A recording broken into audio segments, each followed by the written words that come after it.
We'll always be friends. If you're lost, you can look, and you will find me, time after time. If you fall, I will catch you. I'll be waiting. Time After Time by Cyndi Lauper, released in 1983. We were destined to be best friends forever. She was 6 a few months before I was, but we would still start the first grade together. Southway Gardens in the early 90s was like its own tiny town, and we were the favorites of everyone there, starring in our very own coming-of-age film. Two tiny blonde things running amok with all the neighborhood kids every day until the streetlights came on at dusk. Things were all birthday parties, sleepovers, and swimming pool days, until I moved away after 4th grade. We saw each other on weekends I was home from Tennessee, but it wasn't the same.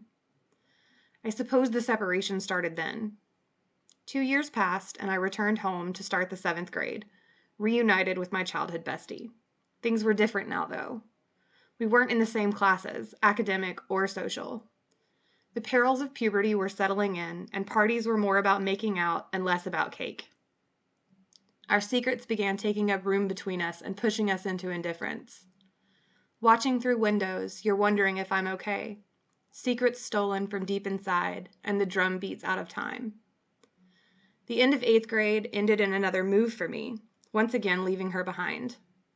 Shortly before I left, we spent a night together and chose a Cyndi Lauper tune about forever to be our song. She came to visit me a time or two in Virginia Beach, and we spent those weekends letting the past few years dissolve and just being together. She told me about the things that happened while I had been away the first time, and we cried together.